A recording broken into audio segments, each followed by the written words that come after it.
মারুত। Babylon পরিচিত নানা নামে, নানা কারণেও, যার মাঝে সবচেয়ে পরিচিত ব্যাবিলনের শূন্য উদ্যান। আর বাইবেলের পাতা পাওয়া যায় টাওয়ার অফ বাবেল। ব্যাবিলনের নানা উচ্চারণের মাঝে আছে বাবেল এই শব্দটি, আর বিভিন্ন ভাষায় এই শব্দটি বিভিন্নভাবে উচ্চারিত হতো বা ডাকা হতো। আপনারা প্রাচীন ব্যাবিলনের শূন্য উদ্যান এটা সম্পর্কে কিন্তু শুনেছেন। যাই হোক, আজকের আমাদের এই আলোচনায় কিন্তু আমরা ব্যাবিলনের ইতিহাস নিয়ে কথা বলবো না, বরং ব্যাবিলনের সাথে জাদুবিদ্যার সম্পর্ক নিয়ে আমরা কথা বলবো। আর এর শুরুটা পাওয়া যায় খোদ কোরআনের আয়াতেই। সূরা বাকারার 102 নং আয়াতে উল্লেখ রয়েছে এই সম্পর্কে। যদি তার বঙ্গানুবাদ করি, তার বিষয়টি এরকম দাঁড়ায়: তারা ওই শাস্ত্রের অনুসরণ করল যা সুলাইমানের রাজত্বকালে শয়তানরা আবৃত্তি করত। সুলাইমান কুফুরি করেননি, শয়তানরাই কুফুরি করেছিল। তারা মানুষকে জাদুবিদ্যা এবং বাবেল শহরে হারুত ও মারুত দুই ফেরেশতার প্রতি যা অবতীর্ণ হয়েছিল তা শিক্ষা দিত। তারা উভয়ই এ কথা না বলে কাউকে শিক্ষা দিত না যে আমরা পরীক্ষার জন্য, কাজেই তুমি কাফের হইও না। অতঃপর তারা তাদের কাছ থেকে এমন জাদু শিখত যা দ্বারা স্বামী ও স্ত্রীর মাঝে বিচ্ছেদ ঘটে। তারা আল্লাহর আদেশ ছাড়া তা দ্বারা কারো অনিষ্ট করতে পারত না। তারা তাই শিখে যা তাদের ক্ষতি করে এবং কোনো উপকার করে না। তারা ভালোরূপে জানে যে যে কেউ জাদুবিদ্যা চর্চা করে তার জন্য পরকালে কোনো অংশ নেই। যার বিনিময়ে তারা আত্মবিক্রয় করেছে তা খুবই মন্দ যদি তারা জানত।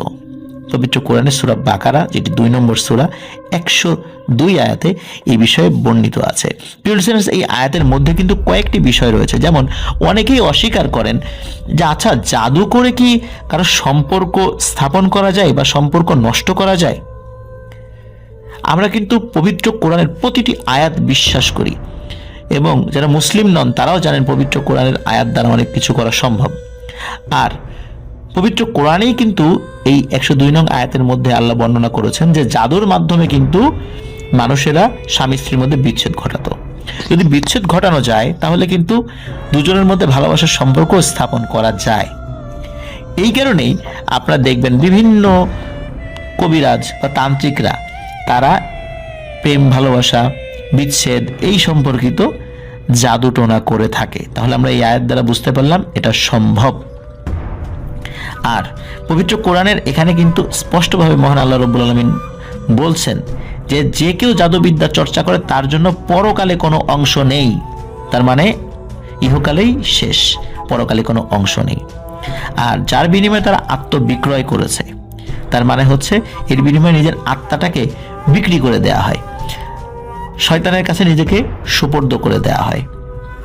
প্রিয় লিসেনার্স, এই আয়াতে দেখা যাচ্ছে এখানে বাবেল অর্থাৎ ব্যাবিলনের শহরের কথা কিন্তু বলা হয়েছে। সেখানে হারুত ও মারুত নামের দুই ফেরেশতার কথা আছে। তাদের উপর কিছু একটা অবতীর্ণ হয়েছিল যা কিনা তারা অর্থাৎ অসৎ বা খারাপ লোকেরা শিক্ষা দিত। মানে তাদের উপর এমন একটা জিনিস অবতীর্ণ হয়েছিল যেটা ওই সময় অসৎ লোকেরা তারা শিক্ষা দিত। একই বাক্যাংশে বলা হয়েছে তারা জাদুবিদ্যাই শিক্ষা দিত। তারা সেটা শিখেছিল হারুত এবং মারুতের কাছ থেকেই। তার মানে জাদুবিদ্যা ওই ব্যক্তিরা হারুত এবং মারুতের কাছ থেকেই শিখেছিল, শিখে সেটা খারাপ কাজে ব্যবহার করত। কিন্তু এটাও বলা হয়েছে এই দুজন ফেরেশতা এ শাস্ত্র শেখাতেন বটে, কিন্তু সাথে এটাও তারা সংবিধিবদ্ধ সতর্কীকরণ হিসেবে বলে দিতেন আমরা কিন্তু পরীক্ষার জন্য, কাজে তুমি কিন্তু কাফের হয়েও না। তার মানে হচ্ছে এই জাদুবিদ্যা পরীক্ষার জন্য দেয়া হয়েছে, তোমরা এটা দ্বারা চর্চা করে তোমরা কাফের হইও না। কিন্তু এই পরীক্ষামূলক বিদ্যা গ্রহণ করে তারা অসৎ কাজে ব্যবহার করতে শুরু করলো, যার মাঝে আছে স্বামী স্ত্রীর বিচ্ছেদ ইত্যাদি। শেষে সতর্কবাণী দেওয়া হয়েছে যারাই বা জাদুবিদ্যা ব্যবহার করে তাদের জন্য পরকালে কিছুই নেই। তারা নিজেকে বিক্রয় করেছে, এতে তার অপকার বই কিছুই হবে না। মানে এতে তাদের অপকারই হবে, ভালো কিছু হবে না। প্রিয় লিসেনার্স, আমরা জাদুবিদ্যা সম্পর্কে এর আগেও বিভিন্ন সময় কথা বলেছি। আমি বিভিন্ন সময় এটাও বলেছি, আপনি যদি কারো ভালোর উদ্দেশ্যেও জাদু করে থাকেন, মনে করতেছেন যে আমার সন্তান আমার কথা শুনছে না, আমার স্ত্রী বা আমার স্বামী আমার কথা শুনছে না, আমার আশেপাশের লোক আমার কথা শুনছে না, তাহলে তাকে আমার বাধ্য করার জন্য, কথা শোনানোর জন্য তার উপরে বিভিন্ন তাবিজ কবজ এবং জাদুটোনা করা হচ্ছে।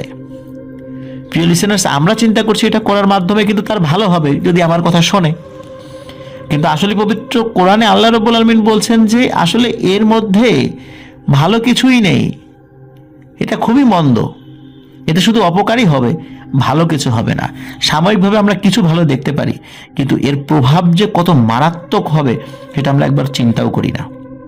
জাদুর প্রভাবে বিভিন্ন মানুষের মস্তিষ্কের উপরে এবং শরীরের বিভিন্ন অংশের উপরে বিরূপ প্রভাব পড়ে, যা পৃথিবীর কোনো ডাক্তার ভালো করতে পারে না।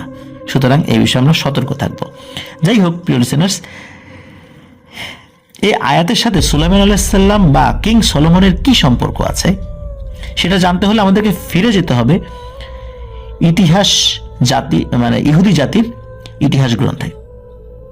যদিও বা এই বিষয় নিয়ে আমরা বেশি আলোচনা করব না, তবে তাফসিরে ইবনে কাসিরের উল্লেখিত ঘটনার সংক্ষেপে যদি আমরা বলতে যাই, সেক্ষেত্রে বিশেষ এক ঘটনার পর সুলাইমান আলাইহিস সালামকে জাদুকর অপবাদ দেওয়া হয় এবং তার সিংহাসনের নিচ থেকে অন্যের লুকানো জাদুবিদ্যার বই উদ্ধার করা হয়। জানা যায় সেগুলো সেই প্রাচীন বাবেলের জাদুবিদ্যার বই। কোরআনে সেই অপবাদ কাটিয়ে দেওয়া হয়েছে। সুলাইমান আলাইহিস সালাম কুফরি কালাম বা জাদুবিদ্যা বা ডার্ক আর্টস আদৌ ব্যবহার করেননি। এটি কিন্তু পবিত্র কোরআনের সূরা বাকারা 102 নম্বর আয়াতে শুরুতেই বলা হয়েছে যে সুলাইমান কুফরি করেননি, বরং সেসব আবৃত্তি বা মন্ত্র পাঠ করত মূলত শয়তানেরাই, কিন্তু সুলাইমান আলাইহিস সালাম সেটা করেননি। সুলাইমান আলাইহিস সালাম সেই বইগুলো পরে পুঁতে ফেলেন আর সেই বইগুলো নিয়ে যে কোনো কথা বলা নিষিদ্ধ করে দেন, কিন্তু তার মৃত্যুর পর সেগুলো খুঁড়ে বের করা হয় এবং রাজ্যে ছড়িয়ে পড়ে সেগুলো। এখনো প্রিয় লিসেনার্স, আপনারা তাবিজ কবজ এমনকি জাদুবিদ্যার বইয়ে অনেক সময় সুলেমানি জাদু, সুলেমানি তাবিজ, তো এই সমস্ত কথাগুলো উল্লেখ আছে, এটা দেখতে পাবেন। পবিত্র কোরআনের সূরা বাকারার 102 নং আয়াতটি সে অপবাদের বিরুদ্ধেই অবতীর্ণ হয়েছিল বলে তাফসিরে জানা যায়। কিন্তু কথা হলো, এই হারুত আর মারুত ফেরেশতা আসলে তারা কারা? কোরআনে কেবল তাদের নামখানাই বলা হয়েছে, বিস্তারিত কিচ্ছু উল্লেখ করা হয়নি। বিস্তারিত জানবার আগ্রহ থাকলে আমাদের চোখ ফেরাতে হবে বিভিন্ন তাফসির গ্রন্থে। শুধু তাফসির গ্রন্থে না, ফেরেশতাদের উল্লেখ থাকা ইহুদি এবং পার্সিক ধর্মের দিকেও আমাদেরকে চোখ ফেরাতে হবে। তাফসির থেকে আমরা জানতে পারি, ইবনে জারির রহমতুল্লাহ আলাই ওনার মতে হারুত ও মারুত ফেরেশতা দুজনকে আল্লাহ পৃথিবীতে পাঠান বান্দাদের পরীক্ষা করবার জন্য। এজন্য তিনি তাদের জাদুবিদ্যা শেখাবার অনুমতি দিয়েছিলেন। তারা আল্লাহর আদেশ পালন করেছিলেন। কথিত রয়েছে সেটা ইদ্রিস আলাইহিস সালামের সময়কাল ছিল। ইসলামী তাফসির আরো বলা হয়েছে, হারুত ও মারুত ফেরেশতাদের কাহিনী নিয়ে নিশ্চিত কোনো বর্ণনা কোরআনে তো দূরের কথা, সহিহ হাদিসেও নেই। তাই এই কাহিনীগুলোতে নিশ্চিতভাবে বিশ্বাস বা অবিশ্বাস করা বিষয়ে সতর্ক বাণীর উল্লেখ রয়েছে।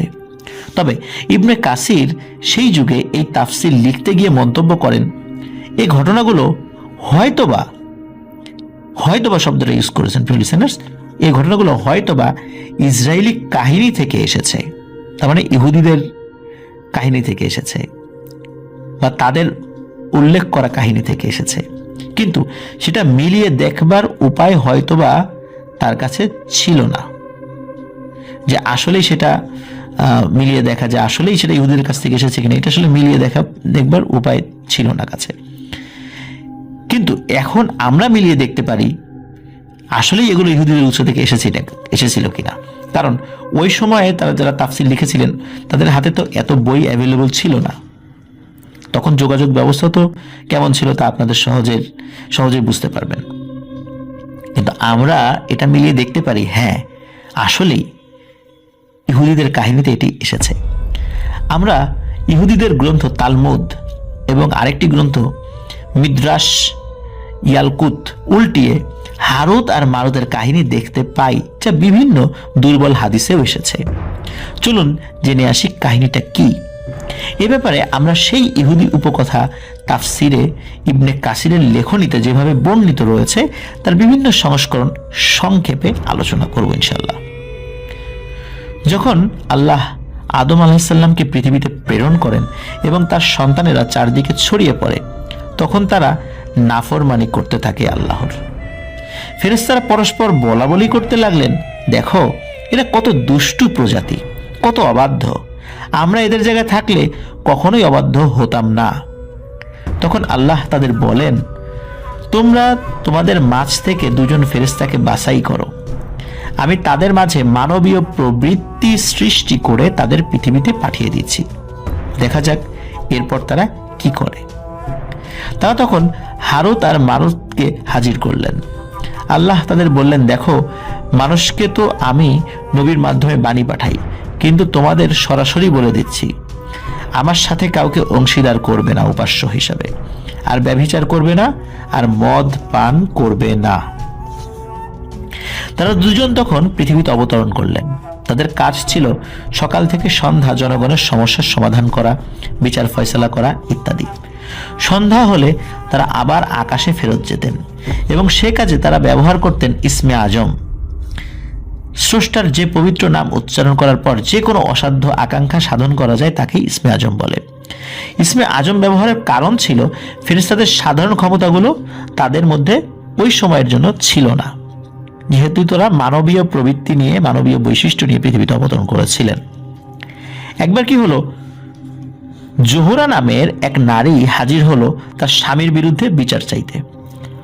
অসম্ভব সুন্দরী সে নারীকে দেখে তারা বিমোহিত হয়ে যায়। তারা তার সাথে ব্যভিচার করবার ইচ্ছা প্রকাশ করে। এই বিষয়টি তাফসিরে ইবনে কাসিরের তাফসির পাবলিকেশন কমিটি প্রকাশনী ডক্টর মুজিবুর রহমান অনুদিত যে বাংলা অনুবাদ রয়েছে সেইটার প্রথম খণ্ডের 338 পৃষ্ঠায় এই বিষয়টি উল্লেখ রয়েছে। যখন তারা নাকি তার সাথে ব্যভিচার করার ইচ্ছা প্রকাশ করলো, কিন্তু জোহরা সেটা অস্বীকার করে বসে, কারণ হারুত বা মারুত জোহরার দেব দেবীকে মানেন না। জোহরা জানায়, যদি তারা জোহরার মতো আল্লাহ ব্যতীত অন্য কাউকে মেনে নেয় উপাস্য হিসাবে, তবেই সে তাদের সাথে ব্যভিচারে মিলিত হবে, অর্থাৎ যদি তারা শিরক করে। হারুত মারুত জানালেন, এটা আমাদের দ্বারা হবে না। এটা শুনে জোহরা চলে গেল। পরের বার জোহরা এক শিশুকে নিয়ে আসে হারুত মারুতের কাছে। এই শিশুকে দেখিয়ে জোহরা বলে, তোমরা যদি এই শিশুকে হত্যা করে দেখাতে পারো তাহলে বুঝবো তোমরা আসলেই আমাকে চাও, আমি তোমাদের মনোবাসনা পূর্ণ করব। কিন্তু হারুত ও মারুত সাফ বলে দিল, শিশু হত্যার তো প্রশ্নই আসে না, তাই আমরা এটা মেনে নিলাম না। জোহরা চলে গেল। এর পরের বার জোহরা যখন এলো তখন সাথে নিয়ে এলো মদ। বলল, আচ্ছা এ মদ তো তোমরা পান করতে পারো, কারণ এটা তো অল্প পাপ। হারুত মারুত মনে করে, আসলেই তো এটা তো অল্প পাপ। তারা মদ পান করে নিলেন, কিন্তু একটু বেশি পরিমাণেই পান করলেন। হুশ হলে তারা আবিষ্কার করলেন তারা মদের নেশায় ব্যভিচার তো করেছেনই, সাথে শিশুটিকেও হত্যা করে ফেলেছেন। তারা তখন খুবই অনুতপ্ত হয়ে যায়। তখন তাদেরকে আল্লাহ রাব্বুল আলামিনের তরফ থেকে জানিয়ে দেওয়া হয় তারা কি দুনিয়াতেই শাস্তি নিয়ে নেবে না পরকালের শাস্তি নেবে। তখন তারা দুনিয়ার শাস্তি বাছাই করে নেয়। তাদের শাস্তি ছিল ব্যাবিলনের এক কুয়ায় কিয়ামত পর্যন্ত উল্টো করে ঝুলিয়ে রাখা হবে তাদের। এই বিষয়টি তাফসিরে ইবনে কাসিরের পৃষ্ঠা নম্বর 338 বর্ণিত আছে। আব্দুল্লাহ ইবনে উমার রাদিয়াল্লাহু তাআলা আনহু এই দুর্বল হাদিস বর্ণনা করেন ইসরায়েলি বর্ণনা থেকে। এটিও বলা আছে ইবনে কাসিরের 337 নং পৃষ্ঠায়। আবার ইবনে আব্বাস রাদিয়াল্লাহু তাআলা আনহু আরেকটি ইসরায়েলি বর্ণনা জানান এই বিষয়ে। জোহরা বা জাহরা মূল শব্দটি এরকমই ছিল, জাহরা। আর জোহরা শব্দটি ফার্সি ভাষায় এরকম বলা হয় আর কি। তো যাই হোক, সে স্বামীর বিরুদ্ধে যে বিচার চেয়েছিল সেটির সাথে সাথেই রায় দিয়েছিল ওই ফেরেশতা দুজন। এরপর জোহরা দাবি করে বসে, তোমরা যে মন্ত্র পড়ে আকাশে উঠে থাকো আর নিচে নেমে এসো সেটা আমাকে শিখিয়ে দাও। মানসরূপী ফেরেশতা দুজন সেটিও তাকে শিখিয়ে দেয়। এটি আবার বলা আছে তাফসীর ইবনে কাসিরের 339 নম্বর পৃষ্ঠায়। তো জোহরাকে উপরে ওঠার বিদ্যা শিখিয়ে দেয়, কিন্তু নিচে নেমে আসার জন্য নাকি ভিন্ন কিছু বলার কথা ছিল, যেটা জোহরা ভুলে যায়। জোহরা ঊর্ধ্বে আরোহণ করে নিচে নামতে পারেনি, আর সেখানেই তার দেহকে তারকায় রূপান্তরিত করে দেওয়া হয়। সেই তারকাকে মানুষ শুকতারা নামে চেনে, অথবা জোহরা তারকা বলা হয়ে থাকে আরবিতে, আর আমরা সেই তারকাকে চিনি শুক্র গ্রহ হিসেবে। কোনো কোনো বর্ণনায় আছে, যখন এই ফেরেশতা দুজনের কাছ থেকে অবাধ্যতা প্রকাশ পায়, তখন আকাশের ফেরেশতারা স্বীকার করে নেন মানব জাতি আল্লাহ থেকে দূরে অবস্থানের কারণে এবং তাকে না দেখেই ঈমান আনবার কারণে তাদের ভুল হওয়াটা অস্বাভাবিক কিছু না। এটি বর্ণিত আছে ইবনে কাসিরের 339 নম্বর পৃষ্ঠায়। তাফসিরে ইবনে জারিরের মধ্যে একটি দুর্বল হাদিসে আছে, সেটি হলো আয়েশা রাদিয়াল্লাহু তাআলা আনহু বলেন, প্রিয় লিসেনার্স আবার বলে দিচ্ছি, এটা কিন্তু দুর্বল হাদিস, শুধু আমি বলি নাই, তাফসির ইবনে জারিরের মধ্যে সেটিকে দুর্বল হাদিস হিসেবে উল্লেখ করা হয়েছে। আয়েশা রাদিয়াল্লাহু তাআলা আনহু বলেন, মহানবী সাল্লাল্লাহু আলাইহি সাল্লামের ইন্তেকালের পর এক মেয়ে এসে তাকে খোঁজ করে। তখন সে আসে দাওমাতুল জান্দাল থেকে। সে জানতো না যে রাসূলুল্লাহ সাল্লাল্লাহু আলাইহি সাল্লামের ওফাত হয়েছেন। জানা মাত্রই সে কাঁদতে শুরু করে। আয়েশা রাদিয়াল্লাহু তাআলা আনহু জিজ্ঞেস করেন, তোমার কি হয়েছে, আমাকে খুলে বলো। সে বলে, আমার আর আমার স্বামীর মধ্যে ঝগড়া লেগেই থাকতো। একবার সে আমাকে ছেড়ে কোথায় যেন চলে যায়। এক বুড়ির কাছে গিয়ে আমি আমার এই কথাগুলো বলি। বুড়ি আমাকে বলে, তোমাকে যা যা করতে বলি সেটি করো, সে আপনা আপনি চলে আসবে। আমি প্রস্তুত হয়ে গেলাম। রাতের বেলা ওই বুড়ি দুটো কুকুর নিয়ে আমার কাছে এলো। একটির উপর সে উঠে বসলো আর আমি আরেকটির উপর। কিছুক্ষণের মধ্যে আমরা অন্য এক শহরে পৌঁছে যাই, সেটি বাবেল শহর। আমাকে ওই বুড়ি এমন একটি জায়গায় নিয়ে যায়, সেখানে দুটো লোক শেকলে বাঁধা অবস্থায় ছিল। আমাকে বুড়ি বলে, ওদের কাছে যাও এবং বলো আমি জাদু শিখতে এসেছি। আমি গেলাম, আমি এ কথা বললাম। তারা বলল, জেনে রেখো আমরা পরীক্ষার মধ্যে আছি, তুমি জাদু শিক্ষা করো না, এটা কুফরি কাজ। আমি বললাম, শিখবো আমি। তারা বলল, ঠিক আছে, তাহলে যাও ওই চুল্লির কাছে, মানে একটি চুল্লি ছিল, সেখানে যাও। তো সেখানে গিয়ে একটি কাজের কথা বলে ওই ফেরেশতা দুজন। তো আমি গেলাম, সে কাজটি করার ইচ্ছাও করলাম, কিন্তু আমার অন্তরে তখন ভয় সঞ্চার হয়, তাই আমি ফিরে এলাম। কিন্তু ফিরে এসে বললাম যে আমি কাজটি করেছি। তখন তারা জিজ্ঞেস করলো, তুমি সেখানে কি দেখলে? বললাম, কই, কিছুই তো দেখিনি। তারা বলে, তুমি ভুল বলছো, তুমি এখন পর্যন্ত বিপথে যাওনি, তোমার ঈমান ঠিক আছে, তুমি ফিরে যাও বাসায়, আর কুফরি করো না। আমি বললাম, আমাকে জাদু শিখতেই হবে। তারা আবার বলল, ঠিক আছে, তাহলে আমরা যেটা তোমাকে করতে বলেছি সেটি গিয়ে করো। আমি আবার গেলাম, কিন্তু মন চাইল না, ফিরে এলাম। ফিরে আসার পর আবারও তারা একই কথা জিজ্ঞেস করলো, আমিও একই কথা উত্তর হিসাবে বললাম। তৃতীয়বার আমি যখন বললাম আমাকে জাদু শিখতেই হবে, আবারও তারা সেই কাজটি করার জন্য ওই চুল্লির কাছে যেতে বলল। এবার আমি গিয়ে সেই কাজটি করলাম। এবার দেখলাম এক ঘোড়সওয়ার মুখের উপর পর্দা ফেলে আকাশের উপর উঠে গেল। আমি ফিরে এসে ফেরেশতাদের কাছে, ওই দুইজন ব্যক্তির কাছে সেটি বললাম। তারা বলে, হ্যাঁ ঠিক, ওটা তোমার ঈমান ছিল যা তোমার মধ্য থেকে বেরিয়ে গেল, এখন যাও।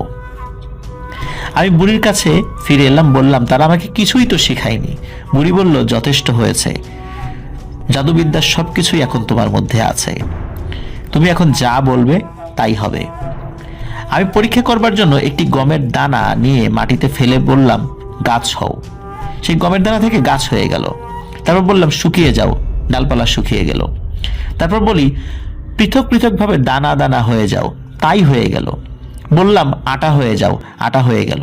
এরপর বললাম, রুটি হয়ে যাও, রুটি হয়ে গেল। এরপরে আমার আফসোস শুরু হলো। আমি বুঝতে পারলাম আমি আসলে ঈমানবিহীন হয়ে গেছি, কারণ আমি আমার আত্মাকে বিক্রি করে দিয়েছি। আর এই কারণে আমার পরকালে কোনো অংশ নেই। আমি এখন যা বলছি তাই হচ্ছে, কিন্তু আমার এ দ্বারা ভালো কিছু হবে না। আমি এখন বেঈমান হয়ে গেছি।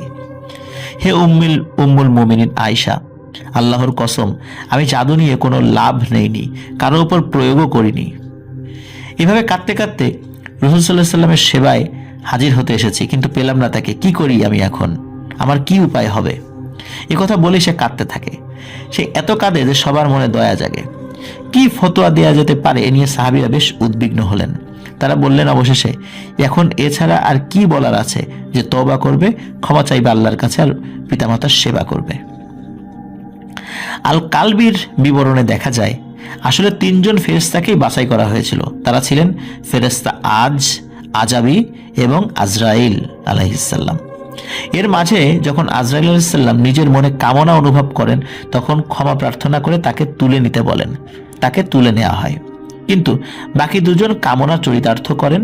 তখন আল্লাহ তাদের নাম পরিবর্তন করে হারুত ও মারুত করে দেন যথাক্রমে। কাতাদার ভাষ্যে জানা যায় 1 মাস লেগেছিল ফেরেশতা 2 জনের অবাধ্য হতে। আর অন্য এক বিবরণে শোনা যায় জোহরা আসলে যেনতেন মহিলা ছিলেন না, তিনি পারস্যের রানী ছিলেন। আর এক ইহুদি বিবরণে জানা যায় ফেরেশতা 2 জনের আগের নাম ছিল শামহাজাই এবং আজাইল, আর জোহরার নাম সেখানে এস্থার। ইহুদি গ্রন্থ মিদ্রাসের অন্য বিবরণে এটাও জানা যায় এস্থার বা জোহরা আসলে ব্যভিচারে জড়িত হয়নি, বরং তার ইচ্ছা ছিল কেবল স্রষ্টার পবিত্র নাম জানা বা ইসমে আজম জানা, যেন সে স্রষ্টার নৈকট্য পেতে পারে। সে নাম জপবার পর যখন জোহরা ঊর্ধ্বাকাশে আরোহণ করলেন, তখন স্রষ্টা নিজে খুশি হয়ে তাকে কিমাহ নক্ষত্রমালায় স্থান দেন। তৎকালীন আরবে জোহরার শুকতারা হয়ে যাবার এই ঘটনাটি প্রচলিত ছিল। হারুত মারুতের ঘটনা বংশের পর বংশ ধরে চলে আসে, যাদের হাতে ছিল জাদুর মতো অলৌকিক ক্ষমতা। একটা সময় পর যে তাদেরকে পুজো করা শুরু করে দেবে তখনকার মানুষ, সে কি আর বলতে? সত্যি সত্যি একসময় তারা উপাস্যে পরিণত হন। না, এটা কোনো ইহুদি, খ্রিস্টীয় বা ইসলামী বই হতে বলা হচ্ছে না, খোদ ইতিহাস থেকে বলা হচ্ছে। যেমন আর্মেনিয়াতে হারুত ও মারুত নামের 2 মূর্তির পূজা করা হতো। তারা ছিল আমিনা বেগ এবং আরারাত পর্বতের দেবী আসপার দালামলতের 2 উপদেবতা। ইরানেও এই দেবীর পূজা হতো। আর্মেনীয়রা তাকে দ্রাক্ষা ক্ষেতের দেবী মানলেও ইরান অর্থাৎ পারস্যের জরথুস্ট ধর্মে আসপার দালামলত আসলে একেবারে পৃথিবীর আত্মা। হরত আর মরত তার 2 সহকারী। এই হরত এবং মরতকেই হারুত এবং মারুত বলা হয়। তারা বাতাস আর বৃষ্টি আনত বলে বিশ্বাস করা হতো। আর আরারাত পর্বতের চূড়ায় নাকি তাদের বসবাস। মজার ব্যাপার হলো, আরো ঘাটলে আমরা জানতে পারি জোহরার হিব্রু নাম হচ্ছে ইস্থার, যাকে ব্যাবিলন আর সিরিয়ায় কাম এবং জন্মের দেবী হিসেবে উপাসনা করা হতো। গিলগামেশ আর ইস্থারের এক করুণ প্রেম কাহিনী আমরা এখানে পাই, যদিও বা সেটা ভিন্ন জিনিস। জরথুস্ট্রুর পার্সিক ধর্মে আমরা আভেস্তা ভাষায় হাওর ভাতাত নাম পাই। প্রিয় লিসেনার্স, খেয়াল করবেন হাওর ভাতাত এই শব্দটি, যার সাথে পানি, উন্নতি আর স্বাস্থ্যের সম্পর্ক ছিল। হাওর ভাতাত নারী না পুরুষ সে বিষয়ে আছে বিতর্ক, তবে তার সাথে গ্রিক সম্পদের দেবতা প্লুটাসের মিল পাওয়া যায়। আবার আরেকটি নাম পাওয়া যায়, সেটি হলো আমেরাতাত। আমেরাতাতের সাথে জড়িত ছিল ইহকাল আর পরকালের আয়ু আর সমৃদ্ধি। প্রিয় লিসেনার্স, আপনারা ভাবতে পারেন যে এই কথাগুলো কেন বলছি? হ্যাঁ, ইতিহাস সেখানেই শেষ নয়। ইসলামের আবির্ভাবের প্রায় 600 বছর আগে থেকে ইরানে বা পারস্যের একটি অঞ্চলে শকদিয়ান ভাষায় কথা বলা হতো। বর্তমানে সেটি উজবেকিস্তান আর তাজিকিস্তান আর সমরখন্দ যার রাজধানী। সে ভাষায় আমরা দেখতে পাই হাওর ভাতাত আর আমেরাতাত এর উচ্চারণ অনেকটা হারুত এবং মারুত শব্দটির মতো। হতে কি পারে না তারা একই? হারুত মারুতের নাম শুধু এ ভাষায় নয়, বরং ইরানের নানা উপভাষাতেও প্রচলিত হয়ে যায়। এমনকি তারা এক জাতের ফুলের নামও রাখে হারুত এবং মারুত। আবু দাউদ শরীফের 490 নং হাদিসে এসেছে, একবার আলী রাদিয়াল্লাহু তাআলা আনহু বাবেলের পথ দিয়ে যাচ্ছিলেন। আসরের নামাজের সময় হয়ে গেলেও তিনি সেখানে নামাজ পড়লেন না। একেবারে বাবেল সীমান্ত পার হয়ে যাবার পর নামাজ পড়লেন। এরপর বললেন, রাসূলুল্লাহ সাল্লাল্লাহু আলাইহি সাল্লাম আমাকে কবরস্থানে নামাজ পড়তে মানা করেছেন, আর বাবেলের ভূমিতে নামাজ পড়তে মানা করেছেন, কারণ বাবেল অভিশপ্ত ভূমি, আর অভিশপ্ত হচ্ছে জাদুর কারণে। তবে আমরা যে ফলেন অ্যাঞ্জেল ধারণা কিংবা ফেরেশতাদের অবাধ্যতার ধারণা আমরা বিভিন্ন হলিউডের মুভিতে দেখতে পাই এবং যেগুলো বিভিন্ন ধর্মগ্রন্থে আছে, এই সমস্ত বিষয় কিন্তু ইসলামে নেই। ইসলামে এটা অনুপস্থিত থাকায় এসব ইহুদি উপকথা মিথ্যা বলে মেনে নেন আধুনিক কালের ইসলামিক আলেমগণ। ইমাম কুরতুবীরও একই মতামত, কারণ কোরআনে বর্ণিত আছে ফেরেশতাগণ আল্লাহ তাআলা যা আদেশ করেন তা অমান্য করে না, এবং যা করতে আদেশ করা হয় তাই করেন। পবিত্র কোরআনের 66 নং সূরা 6 নং আয়াতে এটি বর্ণিত আছে। এবং আরো আছে পবিত্র কোরআনের 21 নং সূরায় 26 থেকে 27 নং আয়াতে, তারা তো তার সম্মানিত বান্দা, তারা আগ বাড়িয়ে কথা বলতে পারে না এবং তারা তার আদেশেই কাজ করে। ইমাম তাবারি ও ইবনে জারির মনে করেন হারুত মারুত আসলে ফেরেশতাই ছিলেন না, তারা মানুষই ছিলেন, তাদেরকে ফেরেশতা মনে করা হতো। বর্তমানে ইসলামে এই বিষয়ে যে ফতোয়া দেওয়া হয়েছে সেটি সৌদি ফতোয়া কাউন্সিলের শেখ সালিহ আল ফাউজানের মত। তিনি বলেন হারুত ও মারুত ফেরেশতাই ছিলেন, কিন্তু তারা কখনোই অবাধ্যতা করেননি। তাদের আল্লাহ কেবল পাঠিয়েছিলেন মানুষের পরীক্ষা নেওয়ার জন্য। তারা যে জাদুবিদ্যা শেখাবার কথা বলতেন, সাথে সতর্কবাণীও দিতেন। আল্লাহর হক বান্দাগণ সেই সতর্কবাণী মেনে জাদু শিখবে না, কিন্তু নাফরমানি যারা করতে চায় তারা সেটা শিখবে। এটাই ছিল পরীক্ষা, আর কিছুই নয়। সাহাবী আব্দুল্লাহ ইবনে উমর রাদিয়াল্লাহু তাআলা আনহু আকাশের শুকতারা দেখলেই প্রচলিত ইহুদি কাহিনীটি স্মরণ করে অভিশাপ দিতেন, এই বলে যে ইবনে কাসিরের তাফসিরে এটি বলা হয়েছে যে উনি স্মরণ করে অভিশাপ দিতেন বলে উল্লেখ রয়েছে তাফসির ইবনে কাসিরে। ইসলামের সরাসরি হারুত ও মারুত নিয়ে তেমন কিছু উল্লেখ না থাকলেও ইহুদি উপকথার মিশেল সহস্রাব্দেরও বেশি সময় জুড়ে কাহিনীর যোগান দিয়ে এসেছে বটে মুসলিম বিশ্বে। টিএলসিএনএস হয়তো আপনারাও তেমন কাহিনী শুনে থাকবেন কোনো না কোনো সময়। তবে বিভিন্ন ঘটনায় আমরা কিন্তু উল্লেখ করি, ব্ল্যাক ম্যাজিক রিলেটেড ঘটনায় বিশেষ করে সব সময় আমি এটা বলার চেষ্টা করি বা অধিকাংশ সময় বলার চেষ্টা করি, সেটি হচ্ছে অনেকেই আগ্রহ প্রকাশ করেন ব্ল্যাক ম্যাজিক নিয়ে, কিন্তু এখানে কিন্তু বলা হয়েছে যে যারা আল্লাহর হক আদায় করতে চান এবং এই আল্লাহর হক আদায়কারী বান্দাগণ যারা আছেন তারা অবশ্যই জাদু শিখবে না, কিন্তু যারা নাফরমানি করতে চায় তারা জাদু শিখবে। আর আমরা চিন্তা করি আমরা তো জাদু শিখছি না, সমস্যা কি? আমরা তো জাদুর মন্ত্র উচ্চারণ করছি না, করবে আর একজন, সে আমাদের কাজ করে দেবে। কিন্তু প্রিয় লিসেনার্স, আমরা যদি আর একজনকে দিয়ে ওই পাপের শব্দগুলো উচ্চারণ করাই, তাহলে কিন্তু আমাদের আমল নামায় সেম গুনাহ হবে। সুতরাং সাময়িক কোনো প্রয়োজনে বা নিজের কোনো ক্ষমতা বাড়ানোর জন্য আমরা জাদুবিদ্যার আশ্রয় নিব না। পবিত্র কোরআনের আয়াত দ্বারা এটা প্রমাণিত যে আমাদের পরকালে কোনো অংশ থাকবে না এবং ইহকালেও ভালো কিছু হবে তা কিন্তু না। প্রিয় লিসেনার্স, হারুত ও মারুত এনারা কি এখনো বাবেল শহরে আছেন কোনো এক কুয়ার মধ্যে? কোন কোন মতামত আমি শুনেছিলাম এমন, এটির রেফারেন্স আমি এখন দিতে পারবো না, যে বাবেল শহরে একটি নাকি কুয়া রয়েছে, ওর মধ্যে থেকে এমন কিছু আওয়াজ আসে, আর্তনাদের আওয়াজ আসে, মনে হচ্ছে তাদেরকে কাউকে চাবুক পেটা করা হচ্ছে এবং তাদের যন্ত্রণার আওয়াজ ভেতর থেকে আসছে। কিন্তু এ তথ্যের সত্যতা আমি বলতে পারবো না, এটা জাস্ট অন্যান্য উপকথার মতোই আমি শুনেছি। তবে সত্যি যদি তারা থেকে থাকেন সেই কুয়ার মধ্যে, কিয়ামত পর্যন্ত হয়তোবা তাদেরকে শাস্তি দেওয়া হবে এবং কিয়ামত হয়ে গেলে আল্লাহ তাদেরকে মুক্ত করে দেবেন এবং ফেরেশতাদের যে মর্যাদা সেটা দেবেন। কিন্তু এই ঘটনা আসলেই সত্য কি মিথ্যা, এটি কিন্তু আজও অমীমাংসিত একটি বিষয়। গত 150 বছরে ইংল্যান্ডের নরফোকের রেইনহ্যাম পার্কে ব্রাউন লেডি বা বাদামি বসনাকে দেখা গিয়েছে অনেকবার। সিঁড়ি বেয়ে নিঃশব্দে ওঠানামা করে সে, কখনো নাকি করিডর ধরেও হেঁটে বেড়ায়। তার পরনে থাকে বাদামি হলুদ একটা পোশাক আর গলায় পশমের একটি মাফলারের মতো। তার চোখের জায়গায় থাকে অন্ধকার গর্ত, মুখটা মোমের মতো সাদা। এমনিতে কোনো কথা বলে না, কারো ক্ষতিও নাকি করে না, এমনকি সে কিছু চায়ও না। তবে কখনো কখনো তার ঘুরে বেড়াবার মধ্যে অশুভ ভয়ঙ্কর কি যেন একটা থাকে। এমনকি তাকে দেখে সবচেয়ে দুঃসাহসী মানুষটিরও গায়ে কাটা দিয়ে ওঠে। রেইনহ্যাম ছিল মার্কুইস অফ টাউনশেন্ডের বাড়ি।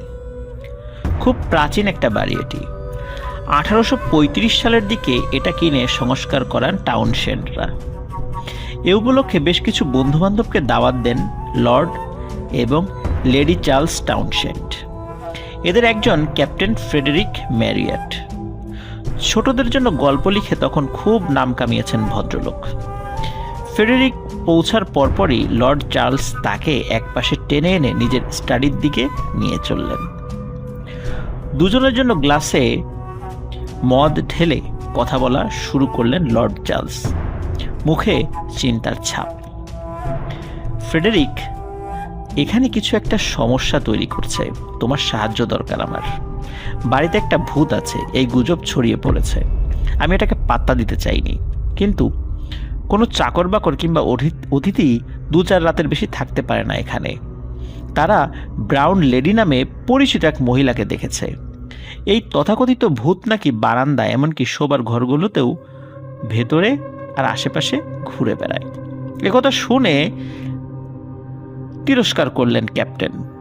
তিনি বললেন, এ ধরনের আজগুবি গল্পে তুমি কেন বিচলিত হচ্ছে? এটা কিছুতেই আমার মাথায় আসছে না। আমি ওসব ভূত প্রেতাত্মায় বিশ্বাস করি না। যদি আসলেই কাউকে দেখা যায় তবে ধরে নিতে পারো কেউ তোমার সঙ্গে চালাকি করছে। তুমি কিনে নেওয়ার আগে কিছুদিন বাড়িটা খালি পড়েছিল, কি এটা কি ঠিক নয়? তখন উত্তরে তিনি বললেন, হ্যাঁ ঠিক। এই এলাকার একজন ম্যাজিস্ট্রেট হিসাবে আমি জানি আমার কথা বলা যদি আমি শুরু করি তাহলে অনেকেই ভয় পায়, কারণ হচ্ছে অনেক জায়গার তথ্য আমি জানি। তো যাই হোক, ক্যাপ্টেন ম্যারিয়েট এভাবে বলতে লাগলেন। আর তিনি এটাও বললেন যে ওই অঞ্চলে বেশ ভালো পরিমাণ চোরাচালানি আর চোরার শিকার হয়। চোরার শিকার বলতে গোপনে গোপনে বিভিন্ন ধরনের পশু পাখি এগুলো শিকার করা হয়, যেগুলো শিকার করা আইনত দণ্ডনীয় অপরাধ। আর এসব চোরাচালানি যারা করে তাদের লুকাবার জায়গা হিসাবে যে বাড়ি আর আস্তাবলগুলো ব্যবহার করা হতো, সম্ভবত তোমার এই বাড়িটাই তারই একটা হতে পারে। এই কারণেই এই ধরনের গুজব ছড়িয়ে দেওয়া হয়েছে, যাতে করে মানুষজন না থাকে। আর মানুষজন না থাকলে এই দুষ্টু লোকদেরইতেও এই জায়গায় থাকতে সুবিধা হবে, আর তার চোরা কারবারি করতেও সুবিধা হবে। তোমাদের উপস্থিতির কারণে তাদের নিরাপদ আত্মগোপনের জায়গা হাতছাড়া হয়ে যাওয়ার অবস্থা হয়েছে তাদের। তারাই গ্রামে ভূতের গল্প ছড়িয়ে তোমাকেই দাঁড়াতে চাইছে। ক্যাপ্টেন সাহেবের এই কথা শুনে লর্ড চার্লস উঠে দাঁড়ালেন চেয়ার ছেড়ে। উজ্জ্বল হয়ে উঠেছে তার চোখ। তখন তিনি বললেন, আমার ধারণা তুমি আসল জায়গায় হাত দিয়েছ। তুমি জানো আমার কুকুর আছে, আর এদের চেঁচামেচিতে রাতে এই বাড়ি কিংবা আস্তাবলের ধারের কাছে ঘেঁষা কঠিন। তারাই আমাকে তাড়াতে চাচ্ছে। সন্দেহ নেই চোরাচালানি কিংবা চোরা শিকারীদের বানানো চরিত্র এই বাদামি বসনা নারী। কোন কামরাতে এই মহিলাকে দেখেছে লোকেরা? এই কথা ওই সময় ক্যাপ্টেন সাহেব জিজ্ঞেস করেন মিস্টার লর্ডকে। তার বুদ্ধির প্রতি বন্ধুর আস্থা দেখে মনে মনে তিনি খুশি হয়েছেন। যাই হোক, আস্তাবলের দিকে মুখ করা 2য় তলার একটা কামরা দেখিয়ে দিলেন লর্ড চার্লস। বেশ বড়সড় চমৎকার একটা কামরা এটা। চারপাশে সিডার কাঠের প্যানেল দেয়া, দেয়ালে একজন মহিলার প্রতিকৃতি আছে। তার পরনে একটা বাদামি হলুদ পোশাক, গলায় একটা মাফলার। সম্ভবত এটাই সেই ব্রাউন লেডি যার কথা লোকে বলে। তো তখন ক্যাপ্টেন মিস্টার লর্ডকে বললেন, তাহলে তোমার অনুমতি পেলে আমি এক রাত ঘুমাতে চাই এখান থেকে আস্তাবলের দিকে চোখ রাখতে পারবো, আর তোমার ওই ব্রাউন লেডি যদি চেহারা দেখায় তার কুশলাদিও আমি জিজ্ঞেস করব। তবে আমি যদি থাকি সে আসবে কিনা সন্দেহ রয়েছে যথেষ্ট আমার। যাই হোক, মিস্টার লর্ড বললেন, কোনো সমস্যা নেই, তোমার জন্য কামরাটা আমি ঠিক করে দিতে বলছি। মনে হয় না রাতে তোমার কোনো অনাহুত অতিথি ব্যাঘাত ঘটাবে ঘুমে। বালিশের নিচে গুলি ভরে একটা রিভলভার রেখে পরপর দুরাত ভুতুরে কামরাটায় রাত কাটালেন ক্যাপ্টেন ম্যারিয়েট। কিন্তু অস্বাভাবিক কিছুই তার নজরে এলো না। তৃতীয় রাতটাই এখানে তার শেষ রাত। ক্যাপ্টেনের ধারণা এ রাতটাও কাটবে ঘটনাবিহীনভাবে। মাঝরাতের ঠিক আগে হাতে মোমবাতি নিয়ে বাদামি সিল্কের পোশাক পরা তরুণী মহিলার প্রতিকৃতিটা পর্যবেক্ষণ করছেন ক্যাপ্টেন। মানে ওই ছবিটা। মহিলার চেহারায় কোনো অস্বাভাবিকতা নেই। মাথাটা একবার ঝাঁকিয়ে ভূতের চিন্তাভাবনা মন থেকে বিদায় করে এক পা পিছিয়ে এলেন।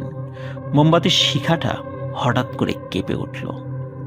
এখান থেকে মোমবাতির আলো যে ছায়া তৈরি করেছে তাতে বদলে গেল চেহারাটা। ওটাকে এখন সাধারণ আর নিষ্পাপ বলে মনে হচ্ছে না, বরং ভীতিপ্রদ আর পৈশাচিক লাগছে। চোখ দুটো কোটরের ভিতরে ঢুকে গেছে, চামড়ার ভেতর থেকে হাড় ফুটে বের হচ্ছে। ক্যাপ্টেন কেন যেন মনে হলো তিনি একটা খুলির দিকে তাকিয়ে আছেন, মানে মানুষের মাথার খুলি। আবার সামনে এগুলেন, দেখলেন আগের সেই শান্ত সুন্দর চেহারাটা ফিরে এলো। স্বস্তির নিঃশ্বাস ফেলে পাশের টেবিলে রাখলেন ম্যারিয়েট মোমবাতিটা। এবার ঘুমাতে যাবেন। ঠিক এমন সময় দরজায় ধাক্কা দিল কেউ। তিনি বললেন, ভেতরে আসুন। আর যখন এই কথাটা বলার সময় মহিলার ছবিটার দিকে দৃষ্টি দেয়া তিনি কিন্তু এড়াতে পারেননি, ওদিকে দৃষ্টিটা ছিল। তবে কোনো ভূত কিংবা প্রেতাত্মা ঢুকলো না ঘরে। লর্ড চার্লসের দুই ভাতিজা দাঁড়িয়ে আছে দরজার সামনে। করিডোরের শেষ মাথার একটা কামরা ভাগাভাগি করেছে তারা। সন্ধ্যায় তাদের সঙ্গে দেখা হয়েছে ক্যাপ্টেনের। তখন শিকারী কুকুর আর বন্দুক নিয়ে আলাপ করছিল তারা। তখন তারা ক্যাপ্টেনকে দেখে বললেন, যাক বাবা, আপনি ঘুমিয়ে পড়েননি, আপনি কি আমাদের রুমে একবার আসবেন? লন্ডন থেকে কেনা একটা বন্দুক এই মাত্র খুলেছি, ওটা সম্পর্কে আপনার মতামত জানতে চাচ্ছিলাম। তাদের কথা শুনে মোমবাতিটা হাতে তুলে নিয়ে দরজার দিকে এগুলেন ক্যাপ্টেন। মনে হলো যেন ছবির মহিলাটি তার দিকে তাকিয়ে ভেংচি কাটছে। তারপর জোর করে মুখে একটু হাসি ফুটিয়ে রিভলভারটা তুলে নিয়ে বললেন, এটা নেব আমি। ব্রাউন লেডির সাথে যদি আমার দেখা হয়ে যায় তখন কাজে লাগতে পারে। যাই হোক, তিনজন করিডোর ধরে হেঁটে হেঁটে ছেলেদের কামরায় চলে এলেন। ক্যাপ্টেন অস্ত্রটার প্রশংসা করে বললেন, আগামীবার লন্ডনে গেলে নিজেও এমন একটা কিনবেন। আরও কয়েক মিনিট আলাপের পর ক্যাপ্টেন হাই তুলতে তুলতে বললেন, এখন বিছানায় যেতে হবে আমাকে, আগামীকাল আবার লম্বা পথ পাড়ি দিতে হবে। তখন ওই ছেলে দুটো বলল, আপনাকে বরং আমরা পৌঁছে দিয়ে আসি আপনার রুমে। হাসতে হাসতে বলল চার্লসের এক ভাতিজা, ব্রাউন লেডি যদি আবার আপনাকে অপহরণ করে ফেলে, মজা করে বললো আর কি এই কথাটা। তো যাই হোক, একসঙ্গে কামরা থেকে বের হয়ে লম্বা অন্ধকার করিডোরটা ধরে হাঁটা ধরলেন তারা। গোটা বাড়িটাই অন্ধকারে ঢেকে আছে। তাদের পায়ের আওয়াজ ছাড়া আর কোনো শব্দ নেই কোথাও। মাত্র কয়েক গজ এগিয়েছেন, এমন সময় হঠাৎ দাঁড়িয়ে গেলেন ক্যাপ্টেন। দেখো, ফিসফিস করে বললেন তিনি। করিডোর অপর পাশ থেকে একটা কাঠামো এগিয়ে আসছে, হাতে একটি লণ্ঠন। একজন মহিলা হাঁটার সময় তার পোশাকটা খসখস শব্দ করছে, তবে ছায়ায় ঢাকা পরায় চেহারাটা দেখা যাচ্ছে না। তার পোশাকটা বেশ নিচু, এই কারণে হেঁটে যাওয়ার সময় কাঠের পাটাতনের সাথে ঘষা খেয়ে খসখস শব্দটি হচ্ছে।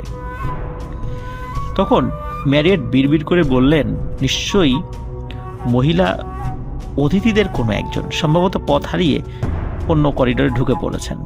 বাড়িতে তো আরো মহিলা গেস্ট রয়েছে। তো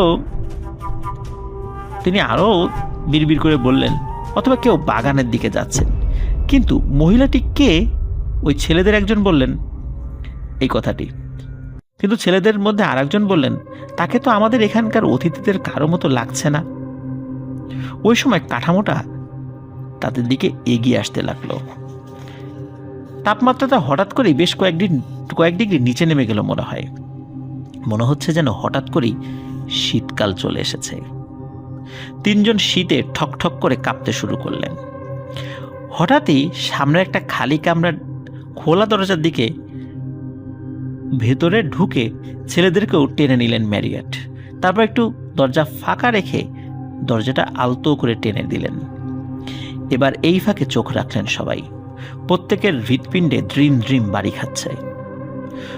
মহিলাটি এখন দরজার কাছাকাছি চলে এসেছেন। এক দৃষ্টিতে তাকিয়ে আছেন ক্যাপ্টেন। লণ্ঠনের আলোয় চেহারাটা ধরা দিল তার সামনে। তার পরনে সেই সিল্কের বাদামি পোশাক। কোনো সন্দেহ নেই ছবির সেই মহিলা আর ইনি একই ব্যক্তি। করিডোর ধরে আস্তে আস্তে হেঁটে চলেছেন। পোশাক খসখস শব্দ তুললেও পা ফেলার কিন্তু কোনো আওয়াজ শোনা যাচ্ছে না।